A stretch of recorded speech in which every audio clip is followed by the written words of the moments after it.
વિદ્યાર્થી મિત્રો, આપણે જોઈ રહ્યા છીએ ધોરણ 7 પ્રકરણ 4 સાદા સમીકરણ સ્વાધ્યાય 4.1 નો દાખલા નંબર 4. દાખલા નંબર 4 માં આપણને વિધાનો આપ્યા છે જેને આપણે સમીકરણ સ્વરૂપે ફેરવવાના છે. તો ચાલો વિડીયોની શરૂઆત કરીને એ પહેલા તમે જો જ્ઞાન વિશ્વ ઉપર નવા છો અથવા તો હજી સુધી જ્ઞાન વિશ્વને સબસ્ક્રાઇબ નથી કરી, નીચે આપેલા સબસ્ક્રાઇબ બટનને ક્લિક કરો, બાજુનું બેલ આઇકન પણ દબાવો. વિડીયો કેવો લાગ્યો અથવા કઈ ના સમજાય હોય કોમેન્ટ કરીને જણાવજો. તો હવે પહેલું જ આપણે જોઈએ કે x અને 4 નો સરવાળો 9 થાય.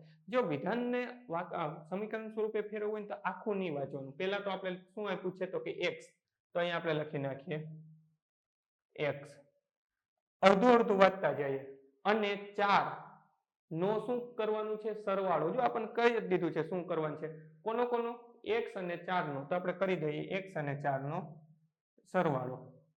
9 છે, જો 8 મળે, 9 છે, 6 મળે, 15 છે, એનો મતલબ એવો કે જવાબ આનો આ છે. x અને 4 નો સરવાળો કરું તો મને જવાબ શું મળે છે તો કે 9 મળે. બસ આપણો પહેલો જવાબ આવી ગયો. અડધો અડધો કટકો વાંચી જશું અને આપણને જવાબ મળી જશે. પછી શું છે? y માંથી 2 બાદ કરતા. તો પહેલા તો આપણી પાસે શું છે ચલ તો કે y. શું કરવાનું છે તો કે બાદ કરવાનું છે. આપણને ચોખ્ખું કહી જ દીધું છે. કેટલા? તો કે 2. તો આપણે 2 બાદ કરી દઈએ તો 8 મળે. તો અહીં લખી નાખીએ 8. ત્રીજું વિધાન જોઈએ આપણે.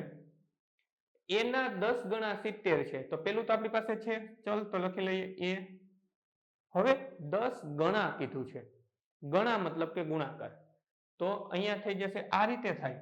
a ના 10 ગુણા એટલે a ગુણ્યા 10. પણ આને લખાય કેમ તો કે 10a. a ના 10 ગુણા એટલે કે ગુણ્યા 10, પણ લખાય એને 10a. તો આને આપણે અહીં કરી દઈએ 10a.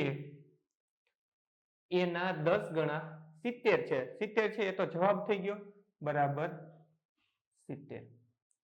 એક સંખ્યા b ને 5 વડે ભાગતા 6 મળે. તો પહેલા તો આપણે સંખ્યા b લખી લઈએ. કેટલા વડે ભાગવાની છે તો કે 5 વડે. તો b ભાગ્યા 5 કરો તો આને આ રીતે પણ લખાય, b ના છેદમાં 5. આ બેનો મતલબ એક જ થાય. જેમ a ના 10 ગણાને 10 એ લખી શકાય, b ભાગ્યા 5 ને b છેદમાં 5. અપૂર્ણાંક એટલે એક પ્રકારનો ભાગાકાર જ થયો. તો b ભાગ્યા 5, તો b ને 5 વડે ભાગતા કેટલા મળે? 6 મળે. તો જવાબ શું છે તો કે 6. આ સમીકરણ પણ આપણું બની ગયું. ત્યાર પછી t નો 3 ના છેદમાં ચોથો ભાગ. તો અહીંયા છે આ t, એનો 3 ના છેદમાં ચોથો ભાગ. તો કેટલા થશે? 3 ગુણ્યા t એટલે કે 3t ના છેદમાં 4. તો અહીંયા આપણે લખી નાખીએ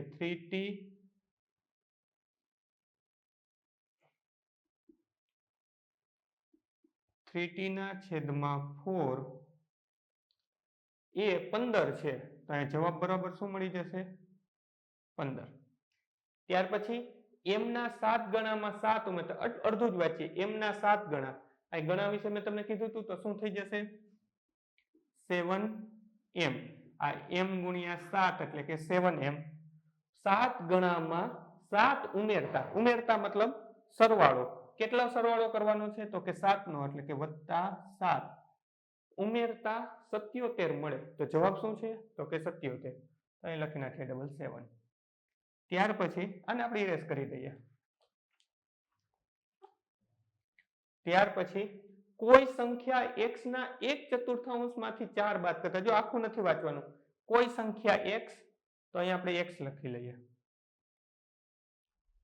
x ના 1/4 માંથી, તો કે x ગુણ્યા 1 ના છેદમાં 4. 1/4 એટલે કે 1 ના છેદમાં 4. પણ આને ભેગું કરી દઈએ તો x ગુણ્યા 1 એટલે કે 1, અથવા તો આ થાય 1x. પણ એકડો લખવાની જરૂર નથી. તો ખાલી x ના છેદમાં 4. x ના 1/4 માંથી 4 બાદ કરતા મતલબ બાદબાકી કેટલા કરવાના છે તો કે 4. તો x ના છેદમાં 4 -4 કરતા 4 મળે, બરાબર 4. સમીકરણ બની ગયું. ધીરે ધીરે સમીકરણ ટફ થતા જાય છે, પણ આખું સેન્ટેન્સ વાંચવાને બદલે નાના નાના ટુકડામાં વાંચશું તો આપણને જવાબ સરળતાથી મળી જશે. ત્યાર પછી y ના 6 ગણા.